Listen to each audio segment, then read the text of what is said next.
how to find the right people for your organization, and how do you find the right organization for your life. In today's episode of the Nomad Catalyst podcast, we delve into answering exactly that. To help answer these questions, I'm speaking to Seaguz, an HR expert and founder of Octopus, a recruitment collective. Well, welcome, C, to the Nomad Catalyst podcast. Thanks for taking the time to be here. I want to jump straight into it and get your expertise and your opinion on how to choose the right team and where do you find the right team members if you're looking to start and scale a remote first company. Yeah. So even before starting to go out and looking for the right people, I think it's really important to understand what people, means to your company, your business goals, because every company is different. Every remote company is different. Some companies are, for example, more calm, methodical, they're tactical in their approaches, but they prefer to move slower compared to, for example, early stage startups where they have to really move fast. Momentum means the world to them, means and essentially losing that can mean losing a business opportunity to them. So, really understanding, first of all, what kind of a business environment your business is or company is.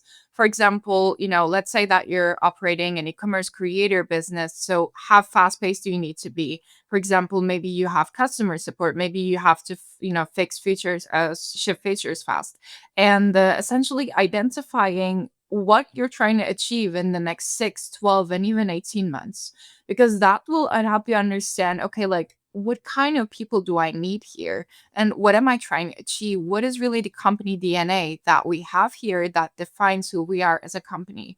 Most of the companies don't do this. They essentially are like, hey, here's the job description, we need a product designer, and then the recruiter just goes on to sourcing. But then the questions are never really gets asked, the real questions, like how is it like to be working in this company? How is it like to be working with this hiring manager? When the interviews start, when this alignment is essentially missing in the hiring process, hiring manager is like, well, I like this person, I don't like this person. But when the recruiter asks them why, well, they're like, oh, well, we have good chemistry. But what does it actually mean to have good chemistry? And, if he can essentially point that out, let's say, for example, yes, they're communicative, and therefore I would believe that they would be the right team member in my team, because we need to actively communicate with customers. And essentially someone who needs to be personable, who needs to have better communication skills, I need that person, those are my essentials, that person would say. And then you could figure out as a recruiter, well, okay, so he's looking for strong communication skills. Or maybe you're looking for someone who is more introverted, who will be essentially more creative, more thoughtful, but won't be necessarily directly engaging with your customer base. In that case, you don't really need someone to become a public speaker, and you shouldn't force someone to be a public speaker if that's not the main part of the job. So first of all, be honest to yourself. Majority of the companies do not do this. What kind of a company are you? So first of all, why do you exist? What is your mission? For example, fueling the creator economy, great, but what are you specifically providing the creators that other companies don't? Why, as a talent, I should be excited to join your mission? What is your founding story? The best way to personalize these job descriptions is actually tell the actual founding history of the company. Why were we founded? Like, what problem have you noticed? Because then this essentially gives a sense of whether this company is your entrepreneurial. For example, maybe your company has grown, maybe it's a more mature company right now, but maybe you have opportunities that allow for entrepreneurship. So maybe you could essentially have an entrepreneurial experience there where you could say, well, okay, I see that you have scaled XYZ companies in the past, but now I'm looking for someone who will essentially build and scale a new product line. So it's really important to yourself to, first of all, identify where you are as a company, who you are as a company, and where you want to go in the next 6, 12, and 18 months. And majority of the companies, enterprises are really doing this best, and that's why their hiring process is, for example, very intensive. But for startups, it's really hard to say because the technology is also changing so fast. You cannot say, for example, well, today AI is, generating very real images, but maybe in 18 months, it will be actually impossible to tell the difference. And today we're actually seeing that. So it's really about essentially being foresighted. Okay, so where can this company will be? Where is our industry will be? and who will be able to meet those. For example, if you're a startup, then for example, you'll say, well, I'm looking for someone adaptable, flexible, who's a, fast-paced learner, because adaptability is a buzzword that is thrown around. Like, what does it actually mean to your company? For example, let's say there's a new AI tool. Do you want your potential employee to try every new AI tool out there? Do you want them to be proactive? Do you want them to be essentially constantly focusing on improving their productivity? Do you want them to be more creative? Are you, for example, allowing for unlimited creativity there essentially will place you at the top leader in your industry?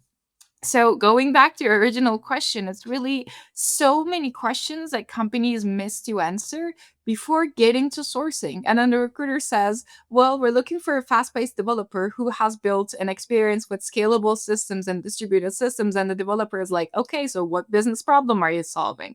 And then, the conversation sort of gets, more confusing for the recruiter, because the recruiters are not necessarily an expert and the specific. For example, let's say you're building a data analytics tool. Well, I'm a recruiter, I don't know what it means to, for example, leverage AI in terms of automating the SQL process. Maybe you're, building that. So I might not have the information that this person is looking for, but I'm the frontline representative of the company. So it's essentially having that alignment, like, who are we as a company, where do we want to go, and who do we need to get there?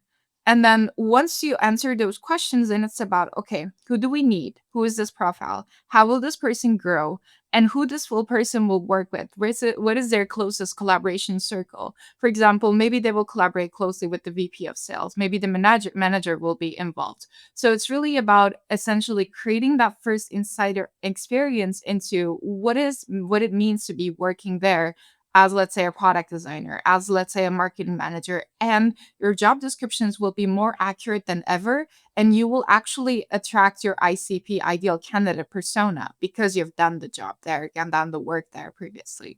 That was an extensive answer, but I'm happy to, follow up in any place that you prefer. Yeah, so there's a lot in there. Thank you for that.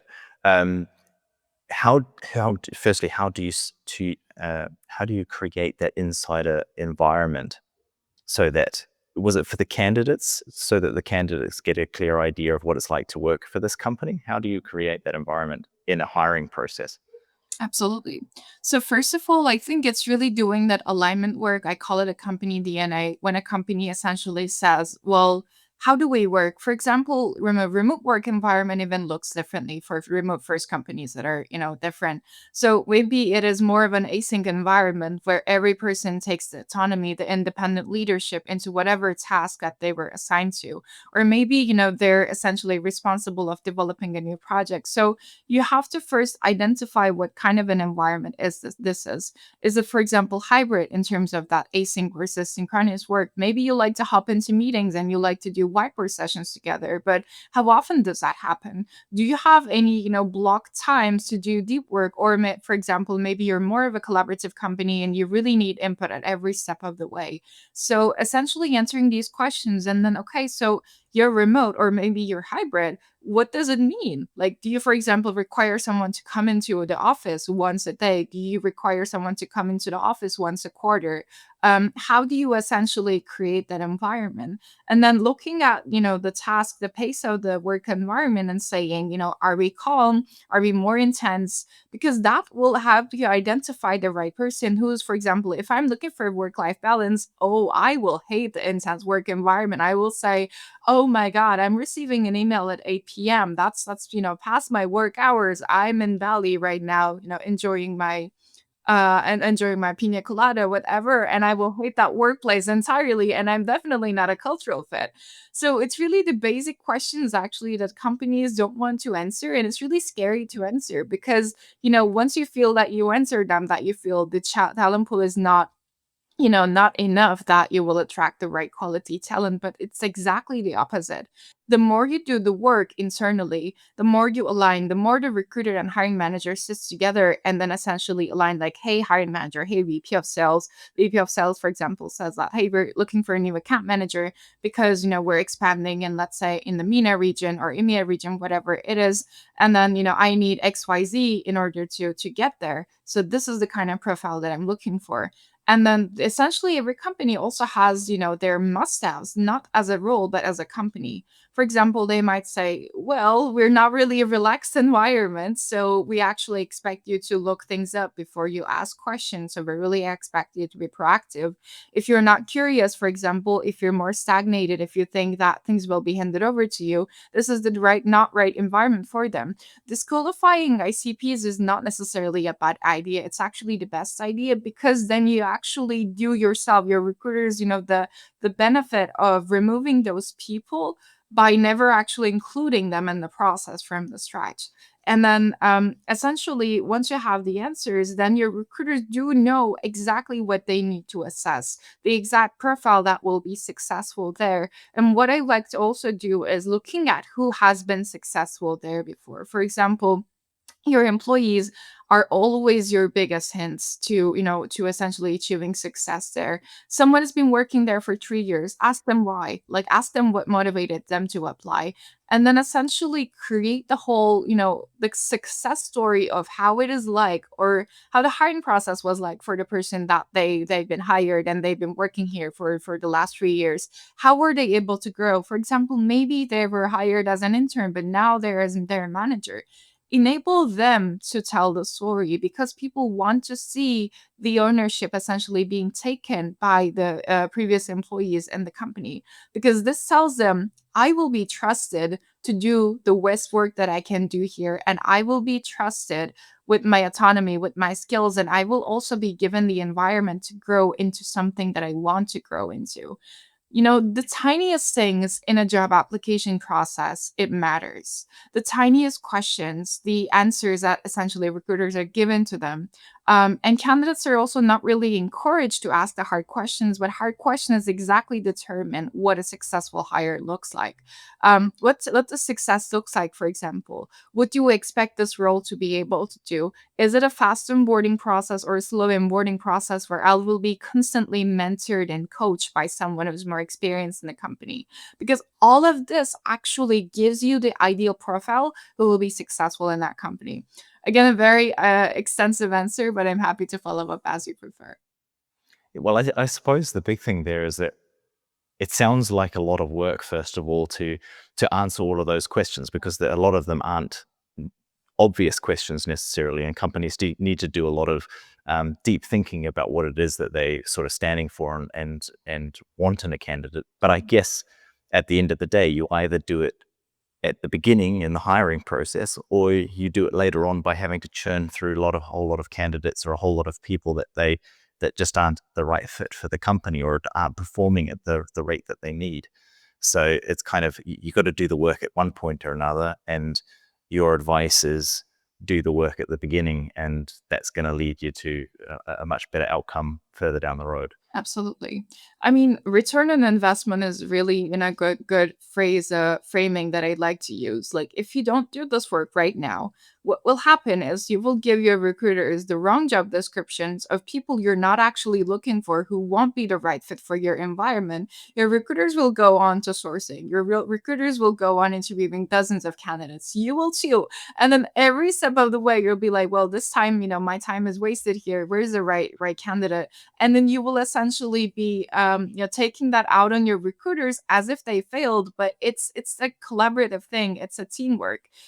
So essentially, if you don't do that work in the very beginning, data tells us that, for example, when you look at the new hires in a small business, 50% of them leave within their first year. An average mishire costs you 200K. So, what is more important to you, doing that work and succeeding and essentially saving that 200K, or going on and essentially just losing that 200K over and over again? And data also tells us, for example, for a startup, they lose 1 million only on missed hires.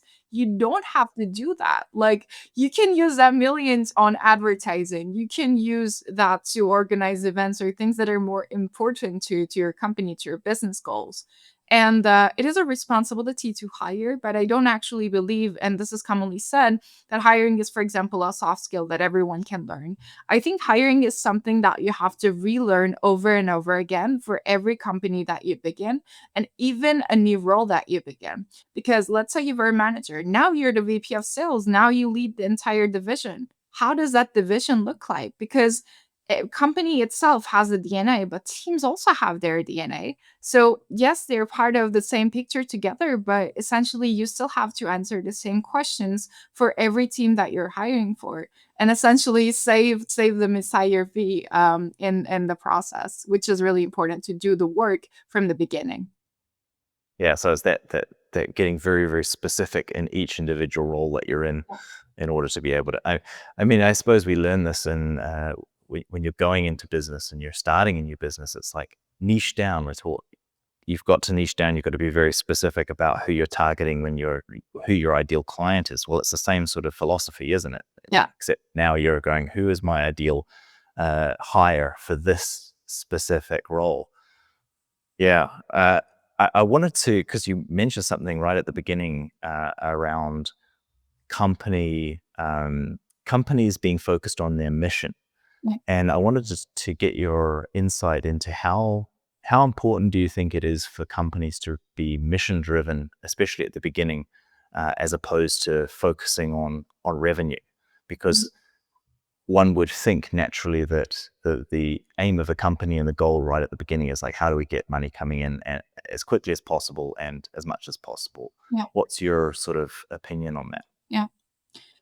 I mean, this really varies between different stages of a company. But for example, for the earlier stage company, the mission and revenue are like almost hand in hand, because you're saying, well, we're going to be achieving this specific, target that we have within the creator economy. Let's say we're going to be the first tool that does XYZ. So now the people who are in your team, and hopefully they have been creators themselves, or they know what it's like to be a creator, they know the hardships, now they're motivated to go achieve it. And essentially, this gives them the incentive to, let's say, for example, this is a marketing manager. They will be able to understand the narrative much better and therefore speak the right narrative to attract your right qualified customers. So I think it really goes hand in hand. You cannot say, well, let's just drive ourselves up revenue, because that's what we've seen after the pandemic. People were like, well, I want to do meaningful work now. I don't want to, for example, work in an oil company that destroys the environment constantly. I want to work in renewable energy. I want to work in sustainability. um, and each person is different. Like, their motivators will be different. Some people are driven by prestige, some people are driven by impact. And none is, better or worse. It just means that people are different. And that's something that I'm really having a hard time, understanding why we cannot make sense of it as an industry. Because it doesn't mean that someone who is driven for impact is a worse professional than someone who is driven by, for example, revenue, because it means that creating that impact, for example, let's say, create enabling children who are, with lower socioeconomic status to get the same level of education, will drive this person more. And for the other person, maybe they really want to, get that essentially reputation within their industry, and that's what motivates them.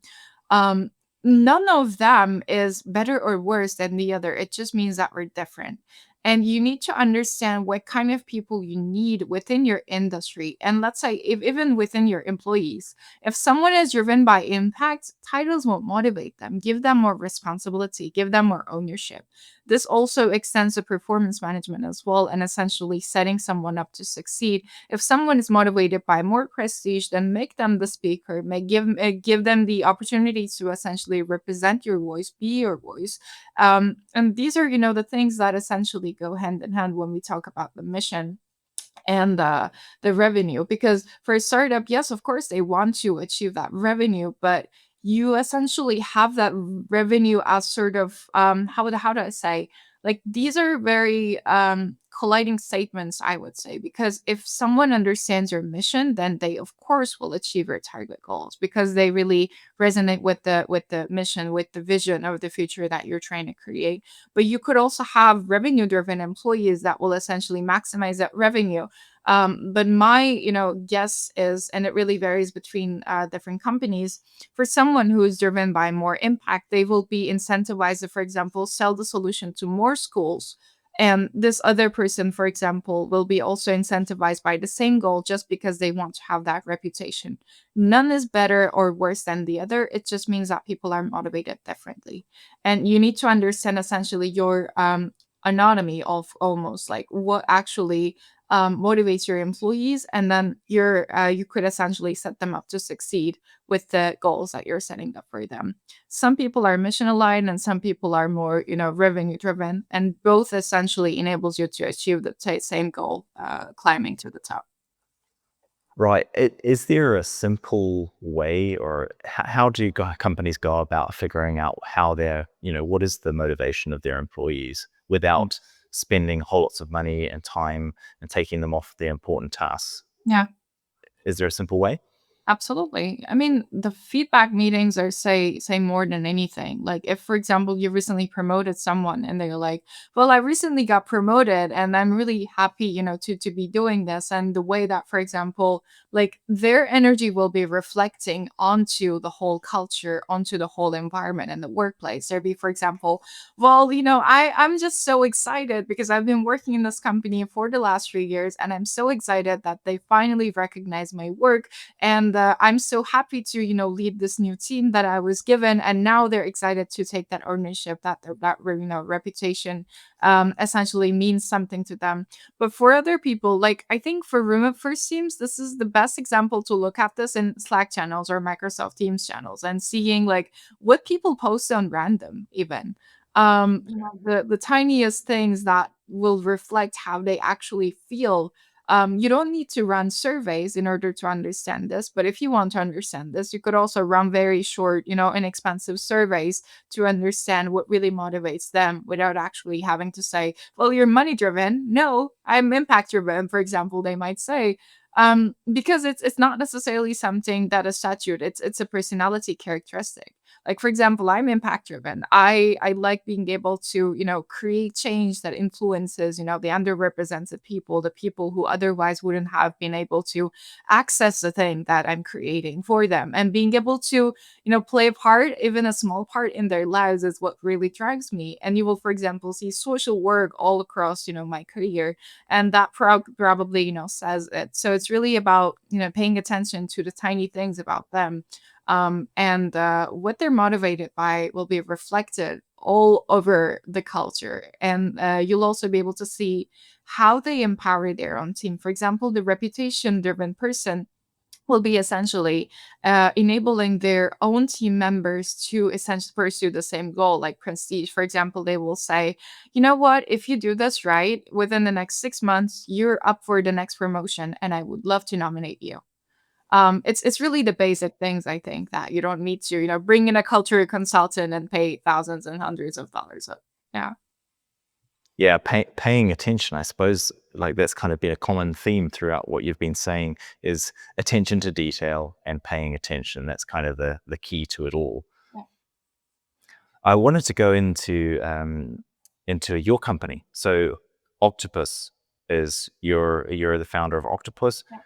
Maybe you can just give us a brief description of what you do, what your company does, and yeah, and perhaps how the listeners could benefit from using your services.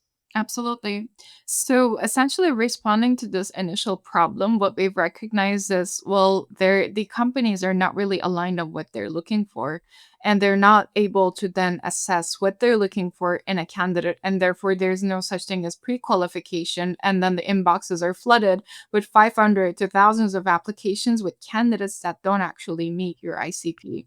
We're trying to help companies to essentially create their ideal candidate profile and then be able to assess whether the candidate who is applying, who is entering your talent pool, who's entering your inbox, meets your qualifications. So we essentially do this based on different dimensions. We look for the hard skills, we look for the soft skills, and we also look for the cultural values that create your company economy, that the company economy, that DNA. And then based on this, we essentially help you identify who are the right candidates that you should speak to. And then while we're doing this, while we're providing the real-time data to the hiring teams, what we also do is we provide the data to the candidates to help them improve. Like for example, you were able to demonstrate this and that skill effectively here, but here's where you can improve. Here's where you feel you're aligned with the company. And this is a third party feedback. So the candidates are also, given something instead of being ghosted, even if the hiring team is very busy and they're not able to, get back to them.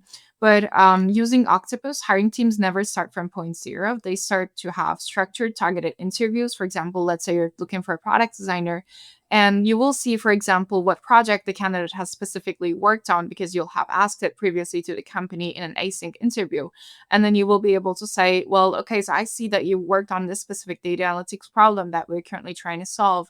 And here's where we're struggling. How would you solve this if you were an employee? And now you're essentially assessing the competency.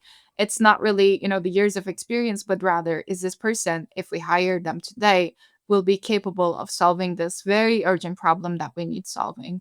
And this will enable also the candidate to show how they think, how they essentially look on problem solving, what resources that they might need. What is their approach to problem solving? For example, are they more creative? Are they more structured? Are they more collaborative? For example, like I think recruitment, and we all miss this, it's really about paying attention to detail. We are all different people, and that's what I love about psychology. Like you and I are very different people, motivated by very different things, and I think that's beautiful. I think that's essentially what creates a society. But for whatever reason, we're not able to, I think, sufficiently reflect that onto our hiring processes. And therefore, then people are incentivized to just, answer the question or they're asked, and then stay silent because they feel like they essentially would be not really incentivized to share their mind, to open up, to really share how they would solve a problem or how they would approach a certain thing, because we're really, setting people up to be one and the same. And the companies that enable that, inclusion for different mindsets, for different cultures, backgrounds, they're the ones who succeed. Like we have data that 30% of the more diverse cultures are able to succeed. And when we think like diversity, it's not really about, okay, X% of my company is a female engineer, or they're black or white. It's not about that. It's essentially, we are all diverse, whether you believe it or not. If you have, for example, a culture of immigrants, you will see so many different cultures, and therefore so many different way of solving problems will be reflecting, and therefore they will be able to solve that problem much faster, just because they were exposed to different thinking paradigms. And that's what real diversity is. And I think hiring is still struggling, in being successful with this. Yeah, I suppose it's that we've tried to we always try to simplify things by putting people into groups, into blocks, and we've found that it doesn't work to put everybody in one block, and we've made it now on 10 blocks. But ultimately the correct division is at the level of the individual, because everybody's different, and you just have to start paying attention to who is the person in front of you exactly, and will they be the right fit for us, rather than trying to look at random metrics like their skin color or their gender. Yeah. I mean, one thing that I'll also, tell you, when people are not really aware of this, we're not hiring for individual ability to, do the job. We are hiring for pedigree and proxies that don't really correlate with job success. So what do I mean by that? When you see a real job spec, for example, from a fan company, from a scale up, they will be like, well, from this schools, we don't sponsor visas. We're looking for their GPA to be XYZ, and you're essentially just, as you said, boxing people are in, but you're not necessarily hiring individuals. You're hiring a Harvard graduate. So tell me, are you hiring Jane or are you hiring the Harvard graduate? Because you don't know if the Harvard graduate is actually the right fit for your company. Maybe if someone who's been exposed to different cultures, let's say, a different university, will be able to, assist with your culture better, and they will be able to create more value. You're hiring for years of experience, but what does that actually mean? Because maybe someone has been freelancing but not working full time, and maybe they have the same level of competency of someone who's been working 15 years in the industry. Like, these are all proxies that don't have any correlation with the job success. And that's why hiring is broken today, because now we're finally seeing individuals, like people after the pandemic, they have decided to essentially stop with being the same. They have introspected on what they really want, what really gives purpose to them, to their work lives, and then they started opening up. This is still a continuing transition. And people, for example, who are more preferring into people who prefer remote work, remote environments, these people are those who are like, well, I have this and that priority, and work is not really a priority for me. Or, for example, I care about more work life balance, and to me it's important that I'm not micromanaged by a manager who is micromanaging me or has some insecurities that they're reflecting onto me. So they're really thinking about their own space first.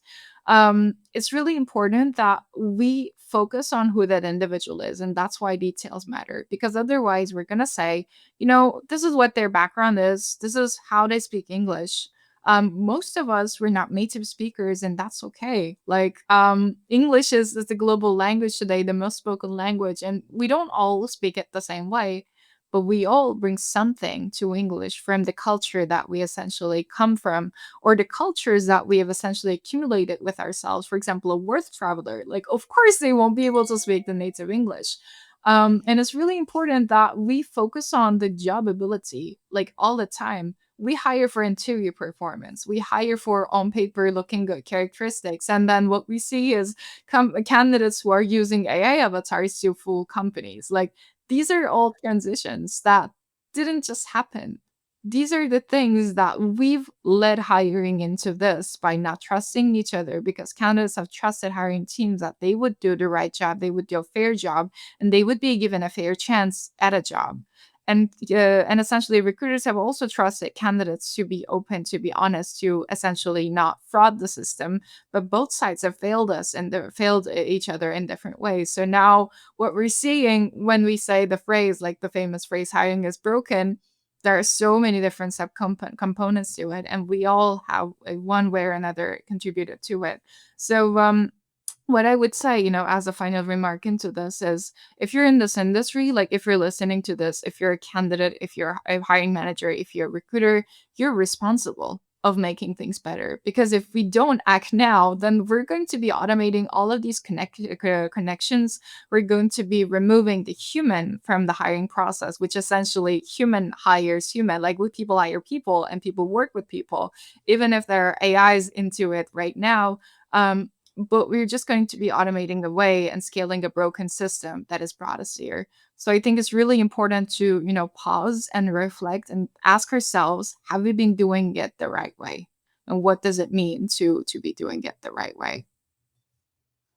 Yeah, absolutely.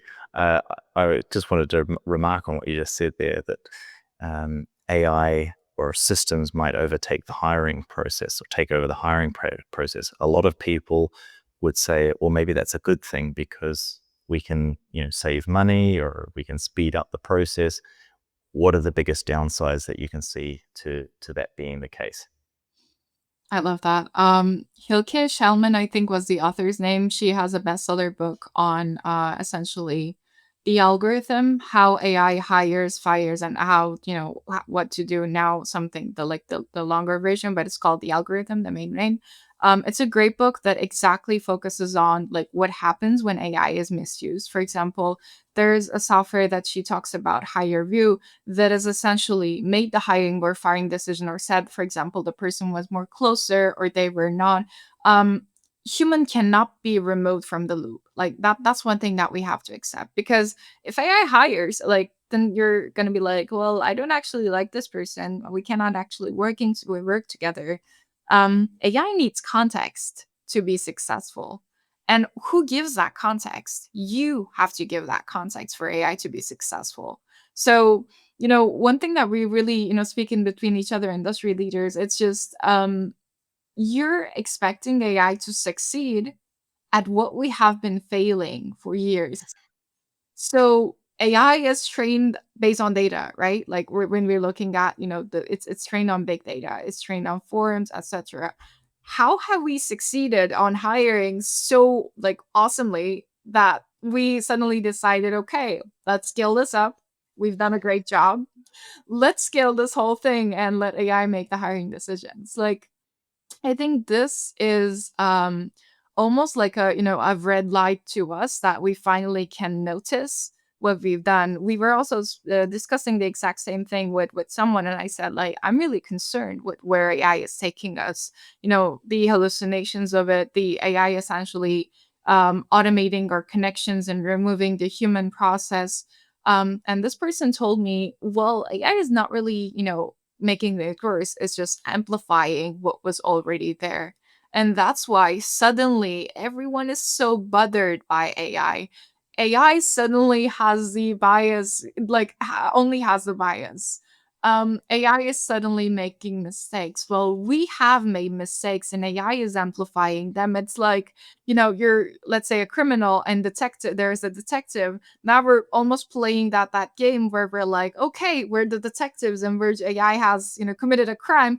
Oh, you committed a crime and I'm gonna, amplify it. But what AI is actually doing is, well, it's saying you committed that crime and you did it, and therefore you essentially I imitated you. Like that's a basic learning model. I imitate what you did, your learning mode, your behavioral mode, and therefore um I think, the best way to sort of we cannot stop this from happening because I believe, like, from an industry perspective, we're going to see the upper hand where AI will hire AI will fire AI, and now we're seeing this different organizational charts that are made by AI. We have the main AI, and then we have the sub AI employees under that, and then the human is controlling all of that. So I don't understand. Like, we are also discussing this internally yesterday. How does it vary then, like, managing human employees versus AI employees? Because at least you can communicate with that person, and with AI, you're like, well, you just hallucinated, and AI is like, oh, okay, and then it hallucinates again.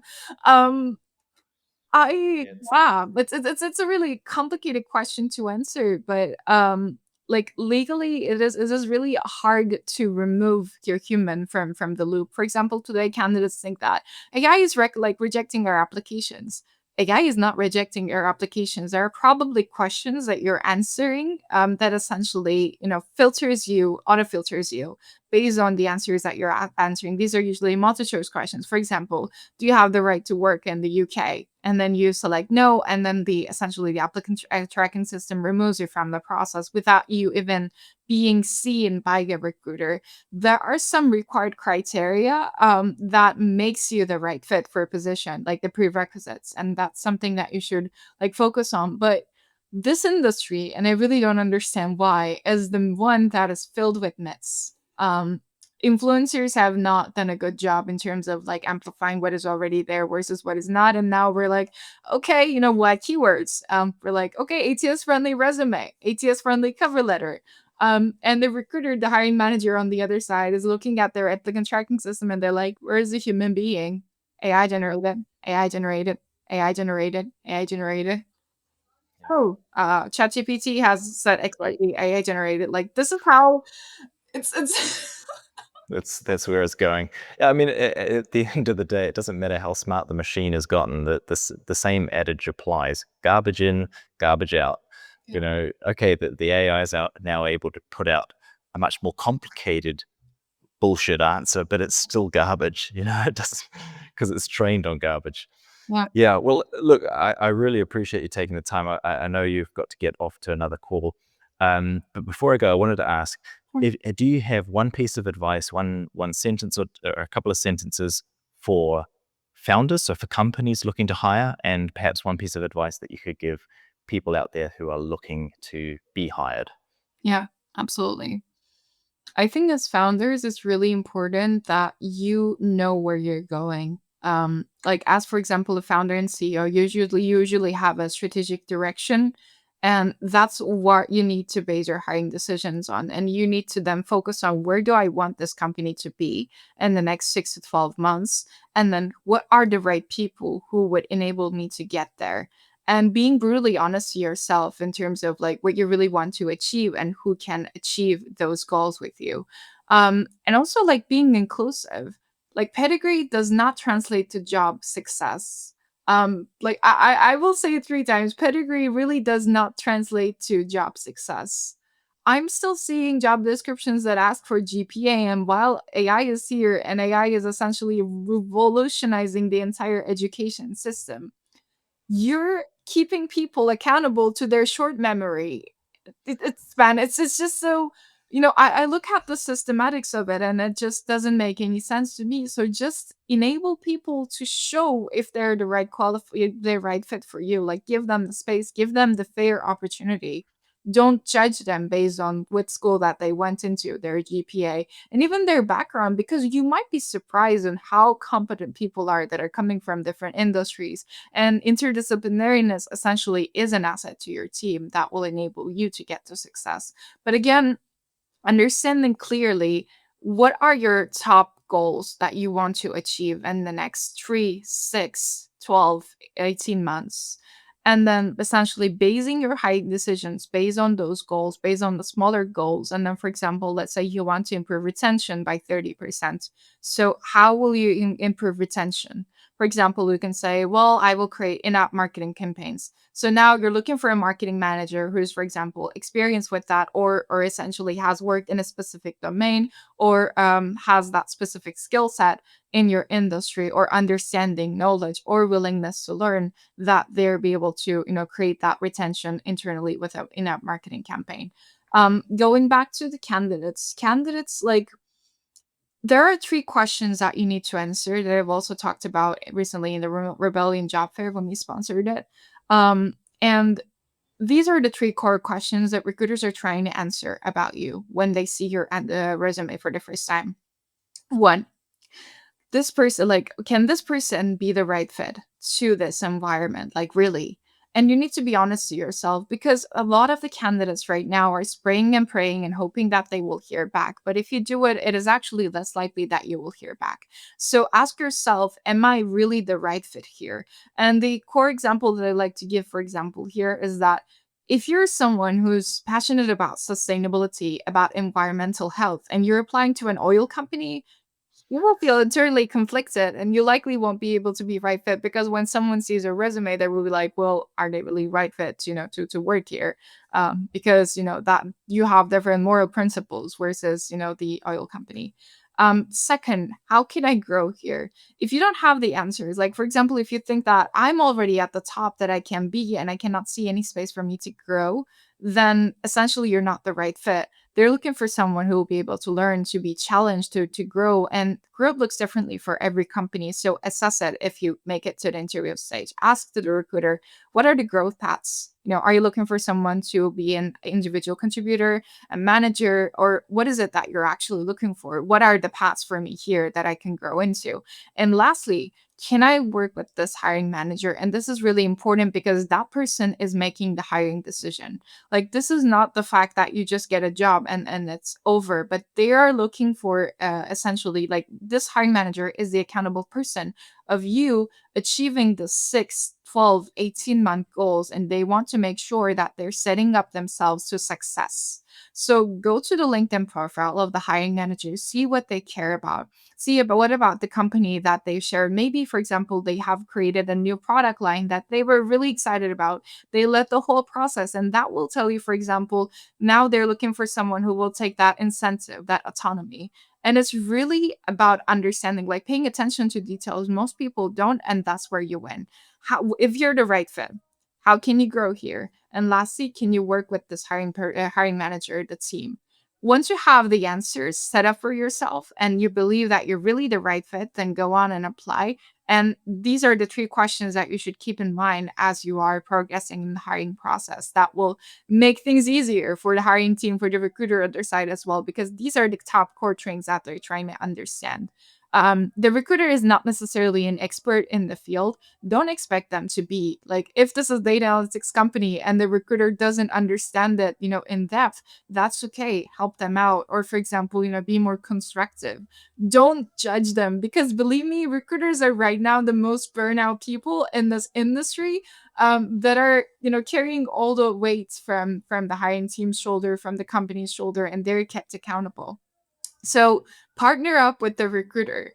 Don't fight against the recruiter. Partner up with the recruiter. They want you to succeed, especially if you're the right fit. So show how you're the right fit and really think deeply on how you're the right fit for that specific company. Fantastic. That's excellent advice.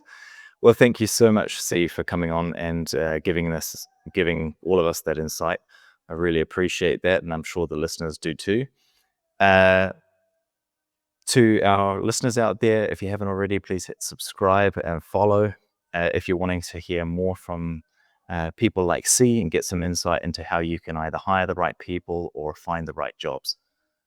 Other than that, thank you once again. Thank you so much for having me.